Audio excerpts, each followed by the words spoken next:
Hi there mga beloved kong soulmates, welcome to Renzo Tarot Channel. Andito naman po yung lingkod para pagsamahan po natin isang soulful and meaningful na tarot reading. Dito lamang po sa inyo lagi naabangan, sinusubaybayan ang pinakamahal na Renzo Tarot Channel.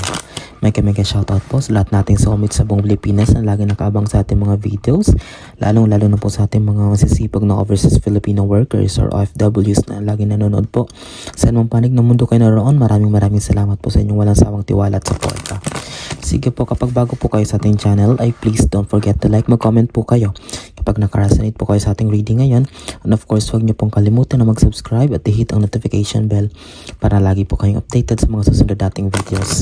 And ito pong reading ngayon ay reading for December 1 to 15, 2024 para sa ating mga pinakamahal na nasa signing Scorpio. Ulitin ko, Scorpio para sa inyong reading nito, okay? Alamin natin anong inyong magiging kapalaran sa December 1 to 15, 2024. Okay, sa pang shuffle at sisimulan na natin ito Scorpio para sa inyo. Okay, Scorpio, sige simulan na natin. Spirit Universe, Spirit Guides, Angels, bigyan niyo po kami ng 10 baraha para sa aming December 1 to 15, 2024 reading for Scorpio. Kapag bago po kayo sa ating channel, ang inyong lingkod po ay kumukuha ng 10 baraha na siyang in-interpret po natin ang mensahe base sa energy na bibigay sa atin ng universe, okay? And kukunin po natin 10, okay? And yun, dire-diretso po, tuloy-tuloy po para hindi na po tayo mag-shuffle at baka ma-distract po tayo. Mas maganda po nakafocus po tayo sa ating reading sa mga baraha. Sige. Spirit Universe, Spirit Guides, Angels, pasensya na po ha. Sa iba kasi may nagtatanong bakit ganito po mag-shuffle ko. Yes, ganito po talaga ako. Kung matagal na po kayo nakasubaybay sa akin, alam nyo po na hindi po nagbago, ganito po talaga mag-shuffle. It looks parang medyo magulo, pero ganyan po talaga. Diyan po ako komportable at diyan po ako mas parang mas makakakuha ng baraha na may magandang mensahe. Kaya siguro mostly nakaka-resonate din po. Kaya maraming nagmensahe or nagko-comment na nakaka-resonate talaga sila sa mga reading ko. Okay, 2 na po. 8 pa. Spirit Universe, Spirit Guides, Angels. 8 baraha pa for Scorpio. Scorpio 3. Okay. Sige, tuloy-tuloy tayo. Ulitin ko po, kag hindi pa po kayo nakasubscribe, please subscribe po. Yan ang pong bayad na hihingin ko po sa inyo. And of course, don't hesitate po na i-share po ang ating channel para sa mga kaibigan nyo, kakilala nyo rin. Recommend po our channel sa mga mahilig rin po sa mga tarot reading at kung ano pang mga ibang mga ganitong bagay. Sige po. 4, 6 pa, Spirit Universe, Spirit Guides, please. 6 cards for Scorpio. December 1 to 15, 2024 reading. Scorpio, ano papakita? Ito, 6. 4 na lang. Spirit Universe, Spirit Guides, Angels, Ancestors, please give us. Okay, ayoko nito. Nagpapakita. Gusto ko yung tumatalon talaga. Okay, 7, 3 na lang. Spirit Universe, 8, 2 na lang. Spirit Universe, Spirit Guides, Angels, 9, last one, 10. Ayun, kompleto na Scorpio ang iyong 10 baraha. Sige. And sa mga nagtatanong po pala kung paano po makapag-avail po ng ating personal reading, sa dulo po nating video ay attach po natin ang ating Facebook account. Okay, tingnan nyo mabuti. Doon po kayo mag-message, doon po kayo mag-PM para pag-usapan po natin ang details kung paano po kayo makakapag-book, kung magkano po, at kung anong oras po kayo schedule, sapagkat limited lang po yung time natin. Available lang po ako pag Saturday, Sundays kasi every night po yung trabaho ko. So mostly Saturday, Sunday, and sa umaga at hapon lang po yan. Okay, sige. Simulan natin, Scorpio. Wag natin patagalin pa for your December 1 to 15, 2024 reading. This is your opening card. Oh, ito rin yung opening card ko parang sa kahapon sa reading ng Pisces yata. Ay no, hindi. Pero, okay, Scorpio. Since Scorpio season ngayon because of November, okay, the energy that I can feel here or nakikita ko dito, the message of the universe para sa Scorpio is this: tuluyan mo na daw dapat kung if there are some of you na parang nagsimula ng parang talikuran yung mga bagay na hindi na siya nakakatulong for your growth, you continue, patuloy na pagtalikod sa mga bagay na yan, pagtalikod sa mga sitwasyon, mga toxic situation, mga bad habits, mga personal beliefs, limiting beliefs na hindi naman nakakatulong sa iyo in the long run, because here you are, maybe you are wondering, pero that's also the plan of the universe for you. Although yung iba sa inyo ay umaalis na sa comfort zone na parang hindi na talaga nakakatulong sa paglago mo, and that would be beneficial for you, makakatulong sa iyo in the future, lalo na sa ngayon. Pluto will be transiting into Aquarius on November 20. This will be a new chapter, okay, and the new chapter of your life. Although hindi ka kasama dun sa cardinal signs, pero since all of the signs will be affected, so it means that in order for you to feel the change na kailangan talaga for this brand new season of your life, kailangan mo talaga may mga talikuran ng mga bagay na hindi na nag-work or nakakatulong sa iyo. Sige. Pangalawa, your second card, Scorpio, is the Ace of Cups, new beginning. Okay, the universe is confirming you, Scorpio, that isa ka doon sa makakaranas ng new beginning. Okay, new beginning in terms of your career. Okay, long-term goals, careers, yung mga matagal mo na mga wishes manifest. Since Cups is all about your wishes, dreams that you want to make come true. This Ace of Cups is just the universe is confirming that it will be coming to you in the perfect time, and just wait for that perfect moment. But since lumabas ang barahan na to, so you are assured, you are guaranteed that all of the desires of your heart, ano man to matagal mong pinapanalangin na matupad, o matagal mo nang gusto makamit, ay makakamit mo. Okay? Just be patient, Scorpio. Pangatlo, Page of Pentacles. This is a very beautiful card. It means abundance, prosperity, but tingnan mo, Pentacles is about money. The background color is yellow, color of joy. It means that talagang all of pangatlo na, all of these are positive cards. It means that your life will change talaga magbabago ang buhay mo for the better. But this third card, the Page of Pentacles, kasama na dito yung sa financial transformation na mararanasan mo.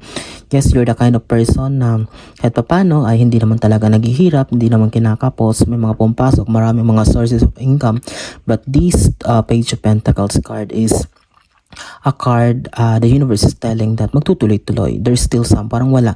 Kung simulat sa pool, nakakaranas ka ng mga blessings na dumarating, it will continue, okay? Kasi baka maybe you will be thinking, hanggang kailan ba tong biyaya na dumarating sa akin? But this Page of Pentacles card is reminding that it will continue, okay? Since talagang maswerte, isa kayo sa maswerte na sign, since season nyo pa ngayong November, okay, reap the fruits of your labor, okay.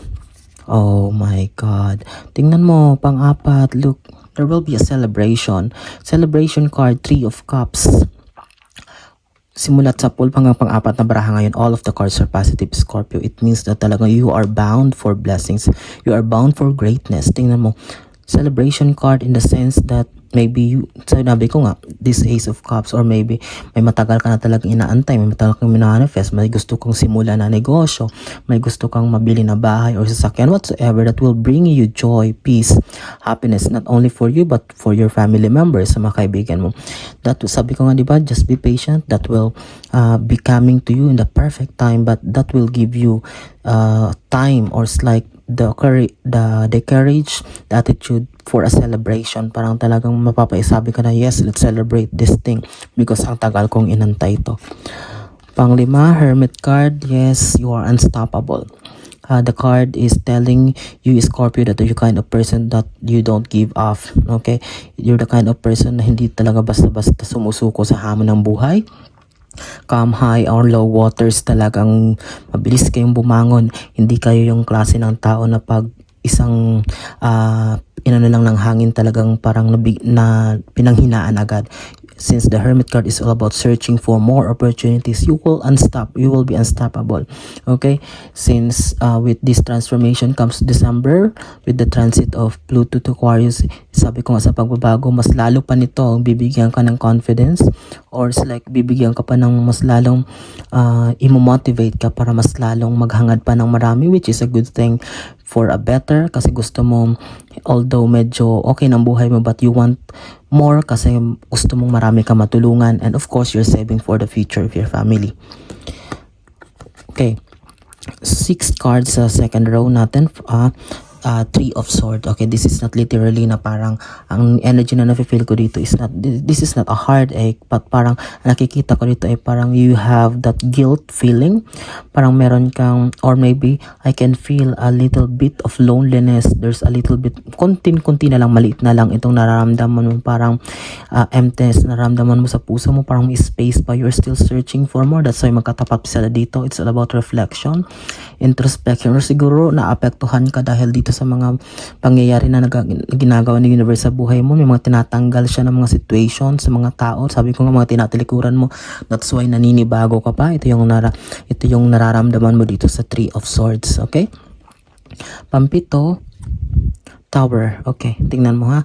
Tower, magkatapat sila ng Ace of Cups, new beginning. Diba? Ayan, napakalinaw ng mensahe ng baraha. If there's a new, kung may magtatapos, ending, kailangan may new beginning. Okay, diba? Sinabi ko na sa inyo, talagang malinaw ang mensahe ng baraha, Scorpio, na talaga you are bound for a new chapter of your life.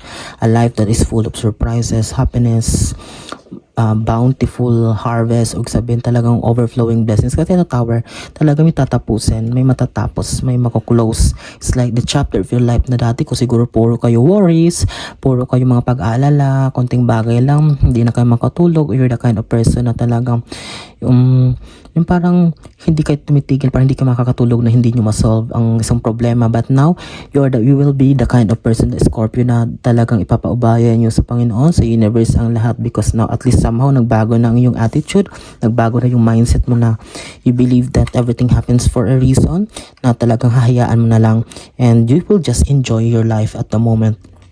Yan na muna. Oh, tingnan mo, nagkatapat na naman siya dun sa Pentacles. Tingnan mo, napakaraming pera. Diba sinabi ko sa inyo dun kanina na although meron na kayo, okay ang buhay nyo, nakakaluwag-luwag, but magpapatuloy pa. Yes, magpapatuloy, mabibisi kayo.